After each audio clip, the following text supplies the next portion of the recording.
what we found when we did this analysis is that the carbon footprint of the people who live in these buildings is almost twice that of the people who are living in single dwellings or standalone houses, which was really interesting because inherently we all kind of felt, well, you're in an apartment, it's high density living, got to be a lower carbon footprint, but we find that the energy use from the common area lighting, the lifts, the car parking ventilation, or the pool pump, all those other things that are happening in a high density residential environment were contributing to everybody's environmental footprint and therefore actually increasing it. So this is a big sector. This is one of the sectors, I suppose, that has fallen through the cracks in terms of a lot of the state and federal government funding, and therefore one of the ones that we thought needed to be addressed. We've now built that business case. We're having good results in reducing energy consumption in the order of 30 to 40% in some of these buildings. And because of that, now we're getting more funding from the state government to continue to roll this program out to other residential buildings. The other part to this is also all these buildings are strata titled. So there was a big issue here, not necessarily about people wanted to do things, but people didn't know how to actually get things done because they didn't really understand strata title legislation. They didn't know what their powers were as a resident, and so we have a straight education campaign around strata title and what it means to you as a resident. That's all great, all those programs that we run, and a lot of those are focused on the top of the hierarchy: reduce, reduce, reduce. Efficiency first before anything else, because it's always the cheapest way to reduce your environmental footprint. But the big problem, as I said before, is that 80% of emissions are from coal-fired power. We have a grid coefficient of about 1.06 tonnes per kilowatt hour. Now, I know in Singapore here it's about half that, and probably the average around Asia is probably half that as well. So if we're going to have any impact on that 70%, we need to start addressing where our energy comes from as well. Not a traditional area for council. And this is really what I was saying. That third part of the strategy is transformational change through green infrastructure. So we have a suite of green infrastructure, tri-generation, renewable energy, waste treatment, water, or decentralised water, and automated waste, and I'll talk about some of these. Traditional approach, coal-fired power, and sorry if everyone sort of knows this in the room, but just quick summary. You lose 2/3 of the energy in the form of heat going to the atmosphere. You lose about another 7% along the wires getting into the city, and so you have almost about 70% energy lost. Extremely inefficient system.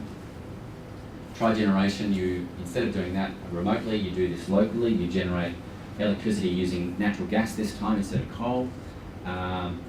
More efficient generating electricity first and foremost. Secondly, instead of throwing away that waste heat, you actually capture that in the form of hot water, and you can use that to heat buildings. But like Singapore, we don't have a huge heating load necessarily. Even we probably have more than you, of course, but not a huge load. And so you can actually use this hot water and convert that into chilled water through an absorption chiller and use that for cooling. So this is about 85% efficient. So much more efficient and generated locally, and therefore a much reduced carbon footprint. So what we did is, the cornerstone to good strategy is really good data. And so we're very lucky. Every 5 years we do a floor space census on the city. So if this room was in the city of Sydney, this would be part of our 3D model. We know every single room in every single building across the whole city, and we allocate a building type to that. So we develop 12 different building types. We put an energy use profile against those building types, and we built a model that basically shows you how energy is used across the city. We did the same for gas as well. So we have to work with the network owners for gas and electricity and get their data, and we cross-correlated that with our land use model, and we came up with a really powerful tool for predicting what energy was, how energy was being consumed across the city. That resulted in, and I suppose we applied another layer onto that, which was a business model about how you would deliver district energy into the city. And so, as you'd imagine, the denser areas of the city have higher loads and therefore are more economically feasible.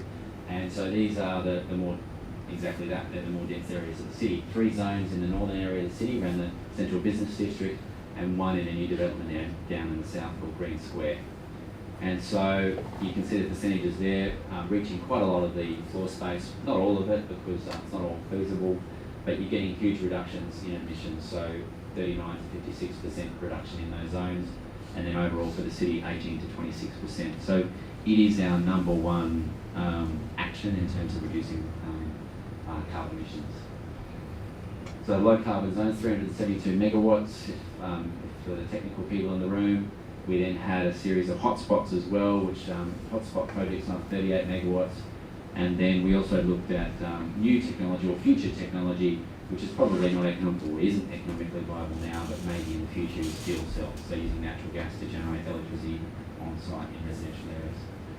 We converted that information to try and make it into something visual that we could talk to the general public about. So this is the carbon intensity across the city for different building types. That's with it in 2030 with the decentralised energy installed, so before and after. So this was a really easy way to communicate to the politicians and to their advisors and others, and really help to sell the story for us. The other big thing we did is an economic analysis at the time to say, well, you know, if we're going to be putting our money into something, is this the right thing to do? And you can see here we have the cost of carbon abatement scores here, with the top up there being the most expensive, which is black coal with carbon capture and sequestration. And then you've got all these different numbers, household PV, greening homes, all the way through to energy efficiency, which you'd expect to be absolute cheapest. You know, the cheapest energy is the one you don't use. And therefore this was the second cheapest option, so that was also another driver for this project. We are actually updating these figures. They're a bit old now because you know, technologies have changed quite rapidly, and in the next couple of months we'll be coming out with a new set of numbers on these. So just talking about the others, the Renewable Energy Master Plan, which is going to go out on exhibition hopefully in June. It has two major components. The first being these electricity-based renewables, so photovoltaics, concentrated solar, geothermal, marine and wind, and we analysed all those across the city and said how much was available in the city. We have a preliminary target already of 30% renewable electricity by 2030. And so what we did again, we used that great data source that we had and we mapped out how much of each of these resources are available in the city. So we know that 8.5% of the roof space that's available in the city could have solar PV on it, that has the right orientation and all those sort of things to capture that PV energy. Small scale wind, we also mapped out, you know, what were the tall buildings, and therefore, you know, you can get a wind profile for those tall buildings, therefore how much small scale wind could be put in the city. So you start to map out what the resource is, and we're not saying we're going to implement all this, but you need to know what do you got to play with, you know, what are your parameters, you know, if you've got 100% implementation, what would that look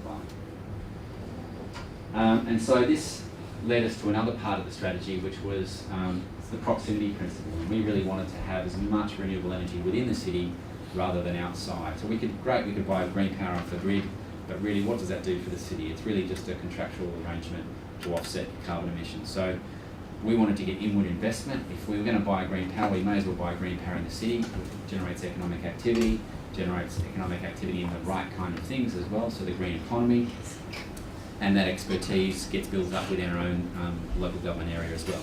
So when we looked at the numbers, it's about 55% we could get inside. It's actually changed to about 60% inside and about 40% outside as well.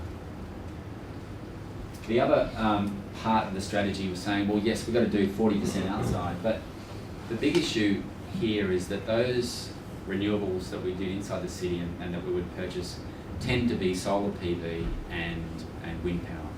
And those are intermittent, so you can only get so much of those into the grid before you start really running into issues, so about 20 or 30%.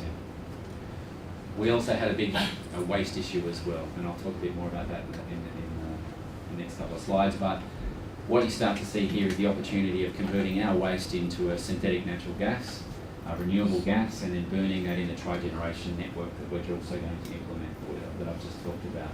And this way you start to link up all the issues, and so you're starting to eliminate or reduce a waste problem, you're starting to produce a renewable fuel that not only is cost effective but also takes away from the intermittency issues of the existing renewables, and you start to link those things together. We then mapped out, and we got data sources and mapped out, well, how much waste is in the city of Sydney, because we didn't have enough waste on our own to generate enough renewable gas to feed the Trigen. So we started to say, well, how much was in the rest of Sydney Metro? Probably an area that you know, traditional council wouldn't go on to this extent, but given we are the capital, you know, the capital city council, we do have a little bit more resource than most to do this kind of studies. We also then mapped out the other types of fuel sources. So I should say that was commercial and industrial and municipal waste as well. And then we also looked at other fuel sources or waste sources, agricultural and forestry there,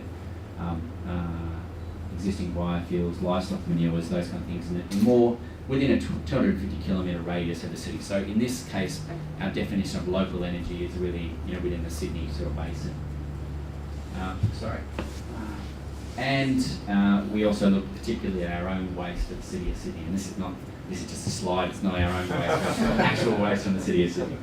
And the things were quite interesting. If we looked at waste traditionally, and you've got a waste problem, where we have about 66% diversion from landfill, so not bad, or 68%, it's not bad from an Australian perspective, but still not where we really want it to be in the future. And so if you looked at it traditionally, by weight, which is what most people do, construction and demolition, they're a third, 20% resi, 52% commercial and industrial. And this is the kind of strategy that we looked at, and this is a really sort of a whole strategy in one slide. Business as usual on the left-hand side, and we use these waterfall charts in just about everything we do. So you'll see a few of these again later on. But you can see 2010 on the left, business as usual to 2030.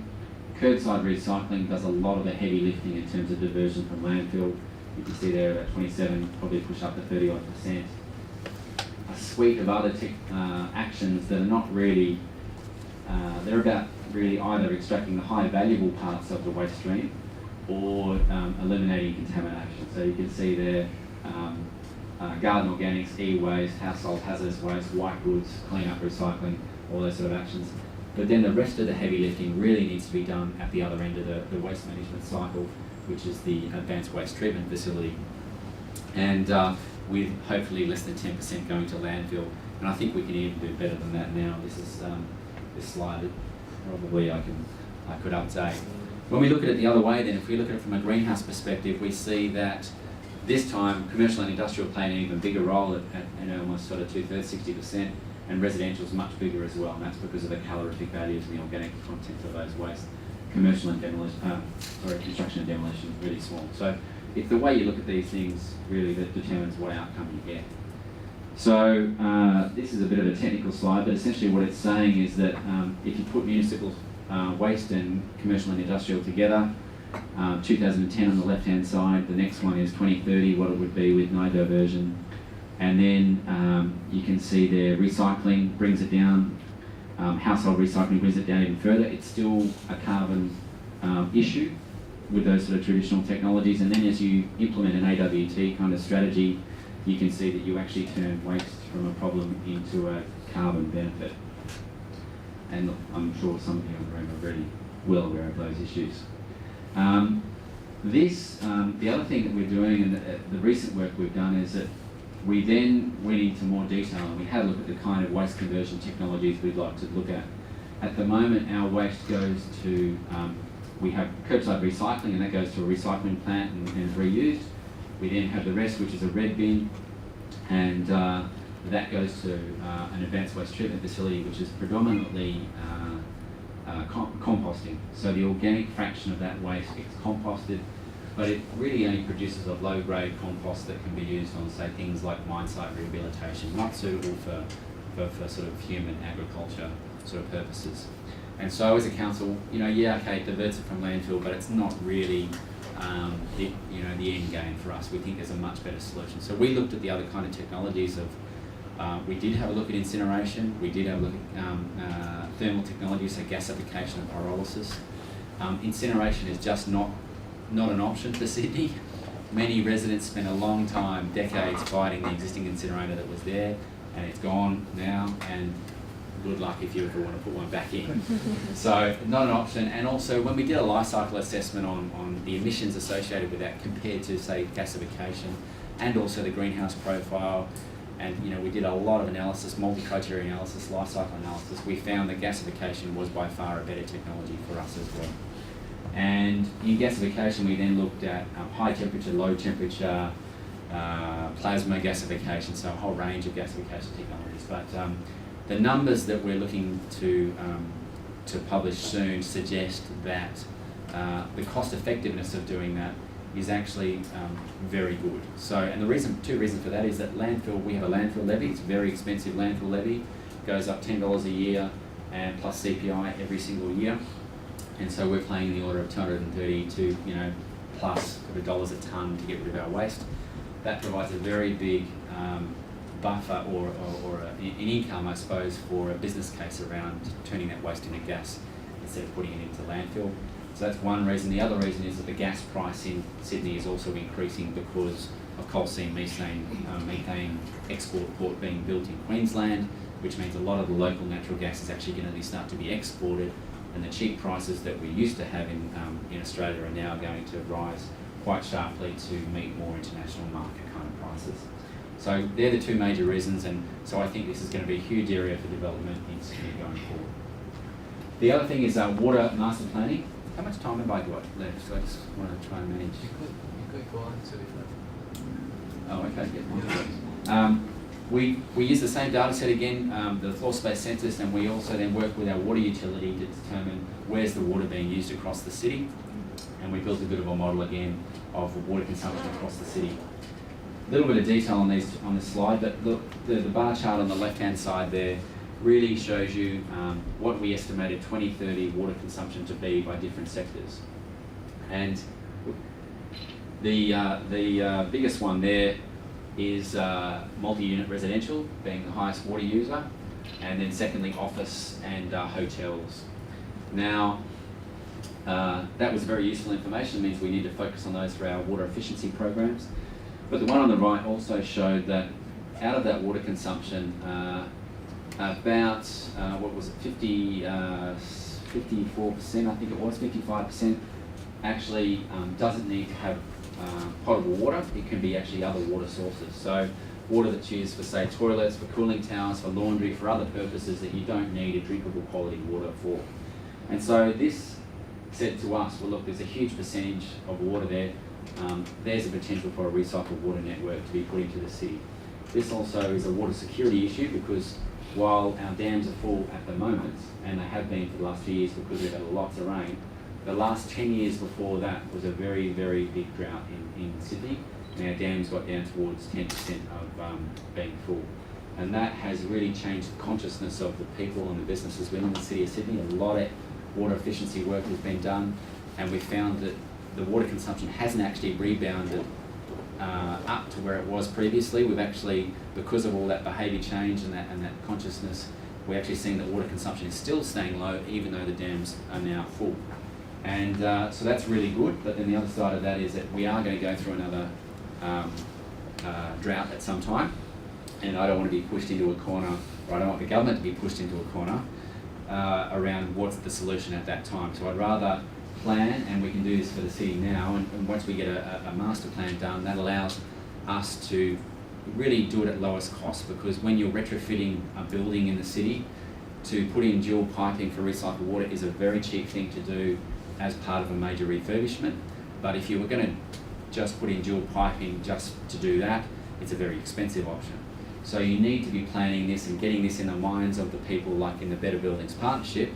So that's what we use that mechanism for, is saying, okay, well, we're going to be putting this network in, so when you're refurbishing your buildings in your 5-year asset cycle, make sure you include dual piping into those buildings. And so this, we could then map out what's the recycled water demand, and therefore where's the optimal location for a recycled water network.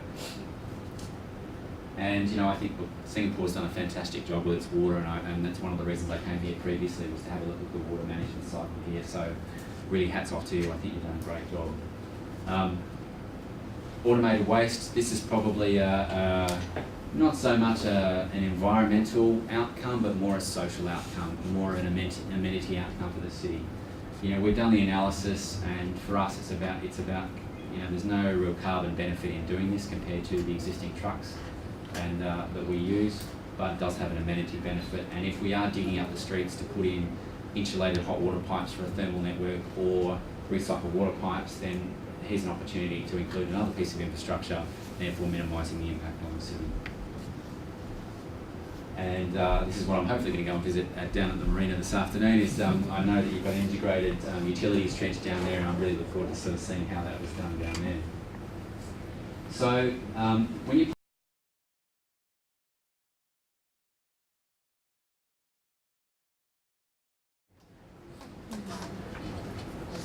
Okay, we should start. Good morning, everybody. Well, very warm welcome to all of you. I know it's raining today, and sorry you have to come all the way here to attend this talk. We from the Singapore Environment Institute, your MC for today. Some of you might know this. Singapore Environment Institute, or SEI in short, is the Training and Knowledge Division of the National Environment Agency. And since 2004, we have been organizing this talk series known as Professional Sharing Series, or PSS in short. Over 50 eminent experts, academics, policy leaders, industry experts have spoken at this platform. And this is one of our knowledge sharing platforms, so we seek to promote a dynamic exchange of environmental information and knowledge amongst NEA staff, industry professionals, our colleagues from public sector, businesses, and academics. I think by now we know that half of humanity, that is about 3.5 billion people, live in cities today. Energy demands, air quality, waste management, water issues are some of the many challenges faced by cities. However, there are also opportunities for cities to raise to the occasion and meet these challenges, balance its various needs, and of course, step off on a path, on an environmentally sustainable path for the future generations to come. I think all of us know Sydney City. I do not need to introduce Sydney City itself, but you may not be aware that the City Council itself is actually the first City Council in Australia to be certified carbon neutral. The city has also set forth this Sustainable Sydney Vision 2030 to make the city as green, global, and connected as possible. Today, we have with us Mr. Chris Derksema, the Sustainability Director at the City Council. He manages a multidisciplinary team responsible for developing and implementing policy, strategies, and programs to improve the environmental performance of the Council's operations and the community. He's also the very man who has been through the development and right now the implementation of the strategy, which includes the development of the Green Infrastructure Master Plan. He's no stranger to conferences and seminars. I think maybe the second or third time he's visiting Singapore. He has experience in green building design, environmental management systems, process engineering, and waste management. He's also the recipient of the Vincent Fairfax Leadership and Ethics Award.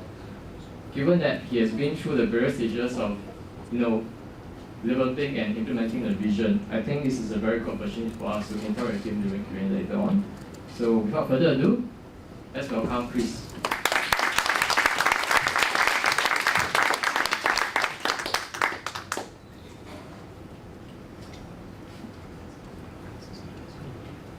And then this is the slides. Right. Morning all. Just so I know who's in the audience, have we, who here works for government? And then private industry? Yeah, okay, so we've got quite a good mix actually. I'm going to start off where we started, probably quite a number of years ago. The development of Sustainable City 2030 was a very big task for the city. It was the largest engagement the city had ever undertaken. It was probably took a good 18 months of talking with industry, talking with residents, talking with business, talking with other government departments, talking some more and talking some more. And from that we got a very strong consensus actually. This is probably back in 2006, well it was back in 2006, so it was a time when the environment was very high on the agenda and we got a very strong agreement from all those different stakeholders that they really wanted to see significant and urgent action on climate change. And as part of that we set a new greenhouse gas reduction goal, which is 70% reduction by 2030 based on 2006 levels. Now, I know that the IPC and others always use 1990 as their baseline and go out to 2050. We picked numbers that we thought people could better understand. 2006, people actually knew what the city was like in 2006, and we've chosen the same trajectory as the what we would have been if we were in 1990 out to 2050. So this is online with the 80% by 2050. Quite interesting though, I suppose, with the recent over the last couple of years, the new IPCC data is probably that we might have to even make this target even tighter next time we revise the target. So 70% reduction. At the time, we did some really preliminary work about how do we go about achieving that overall target. And this is what we call our waterfall chart. And on the left-hand side there, we have our 2006 emissions, and then we have business as usual, what we predicted business as usual to be in 2030. And then we had a suite of actions that we thought we could implement to get us down to the target of 70% reduction. And so you'll see there on the left-hand side in the pink is decentralised energy through tri-generation, and I'll talk more about that. We have waste to energy, a suite of energy efficiency technologies there, lighting technologies, minimum energy performance standards, car parking reductions actually in the city, which is minimises the amount of ventilation and lighting required in the city, transport issues, renewable energy, and then finally a housing strategy. If you lived in the city of Sydney, you would have an inherently lower footprint than if you lived out in the suburbs, out in broader metro Sydney. The thing here to note that we were very honest about is that we set the target based on the environmental outcome that we thought we were obligated to achieve. You know, the ethical, what's the right thing to do, and that was the 70% reduction. These are all the actions that we could put down on paper as pragmatic actions that we thought we could undertake, and that meant that we had a deficit. So we were really honest about saying all the things that we know that we can do now, that we can actually afford, that are implementable. If we did all of them, we're still going to be falling short of the target. And that was quite a tough kind of a thing for a politician, our Lord Mayor, to go and talk about publicly. But what it's done is really instilled a value of every time we do a project, every time we run a program, you know, every time we spend an hour of effort on some particular issue, we need to squeeze every last kilogram of carbon out of that project. And it's really made us, I suppose, aware of the magnitude of the problem as well. We, I suppose in simple terms, take a three-pronged approach to sustainability. We want to lead by example. We need to green council operations. We need to help the community to do the same, so that's all the residents, the businesses and the stakeholders in the city, the visitors as well. And then finally, transformational change through green infrastructure. I'm just going to talk about the second one first of all, which is this helping the communities to do the same. And I should say, before I get on to this, Sustainable Sydney 2030, I talked a little bit about the engagement. It is not just an environment strategy. It is actually, at its core, probably more a livable city economic development strategy. It has 10 major directions, and they cover everything from social, cultural, economic, also technology, and it's a big, broad suite of objectives within that Sustainable City 2030 strategy. I'm responsible for the environment part of that, and I suppose the green part of green, global, and connected. Global, green was supposed to be not only green from its environmental performance, but also green as a city. Just like, I suppose, you know, we've really taken heed of what's happening here in Singapore. I think you've done a fantastic job of physically greening your city with the plants and the trees and the canopy coverage, and so we've now been setting canopy coverage targets and those kind of things in Sydney as well. So greening the city, global in terms of its competitiveness economically, global in terms of its outlook as well, and connected socially, connected economically, connected with other cities as well. So I suppose it's a very easy catch cry, green, global, and connected, but it was something that people could remember and relate to. When we do our, I suppose, planning around what are we going to do with the community, this is some of the cornerstone information that we use. So these are sort of the carbon emissions, the water emissions, and the waste of the different sectors that we have within the city of Sydney. So you can see there that from a carbon emissions perspective, small and large business make up a major component of our greenhouse gas footprint, almost 3/4 there, or just over 3/4. Residential is quite, probably around 10%. Then we've got transport, which I think is about 7%, and waste is about 5%. Now, people often ask, well, why is transport so low? You know, is Sydney really good at it? It's not necessarily that we are so good at transport, it's that the energy source that we have for business is so bad. You know, we are predominantly a coal-fired electricity network. From a water use perspective there, we can see that residential is a much larger component there. We have a very big portion of high density residential, which is probably more like Singapore compared to many other councils in Sydney. And I should say, I work for the City of Sydney. We're not the whole of Metro Sydney. We are the central business district plus about 40 surrounding suburbs. We are about 8% of Australia's GDP, so we might be geographically quite small, but actually economically very strong.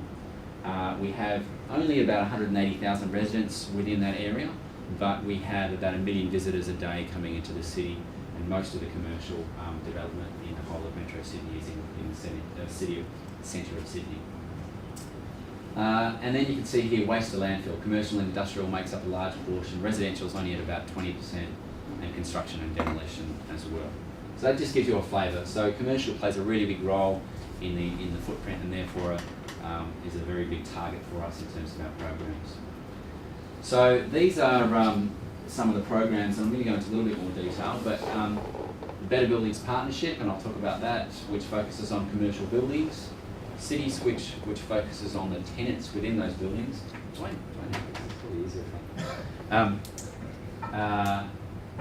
The Smart Green Business, which is a small to medium business program, and we're converting that into version 2, and I'll tell you about that in a second, and also Big TO, which is the building owners as well. We also try and take advantage of the state and federal government programs. So if there's a grant available, if there's some sort of program that's already being run with federal or state governments, we really don't try and, you've got to try and stop to reinvent things. We just try and make sure that the residents or the businesses in the City of Sydney get the most out of those programs possible. So it's a facilitation role. This is just a slide on the Better Buildings Partnership. So when we had a look at the ownership structure of the commercial buildings in the city, we actually found that 14 property owners owned about 60% of the commercial office space in the city. So you had a very small number of players who owned a very large portion of the city. Many of these building owners are actually already experts in their field. So 6 out of the top 10 on the Dow Jones Sustainability Index are Australian property companies, all based in Sydney. So it's not really about teaching them how to be, environmentally more conscious. They already know a lot of this, and they've made a really strong business case out of it. What this is about is trying to bring them together as a group and say, how do we leverage that expertise? How do we do things as a group that we couldn't do individually? And how do we promote Sydney as a green brand, as a green city, and how will that ultimately, I suppose, increase the economic viability and the robustness of our city as well, and our ability to, I suppose, deal with changes in the future. So the Lord Mayor is obviously the head of that, and then we have the CEOs who get together once a year, and then we have a leadership panel between the different groups. We work on, and we have subcommittees on energy, water, waste, tenant engagement, and there's a whole suite of programs that are happening because of that. The other flip side to that is, and I suppose this is just to recognise and just give you a flavour, commercial buildings in the city, we have, there's a very big delineation between the building owner and the tenant. So the tenant pays their own outgoings most of the time in the Sydney office environment, so they pay for their own energy and the like. And so the tenant can actually influence about 50% of the greenhouse footprint of any commercial building. So tenants also, they tend to refurbish their tenancies more frequently, and it's actually very easy to make it quite an energy efficiency tenancy.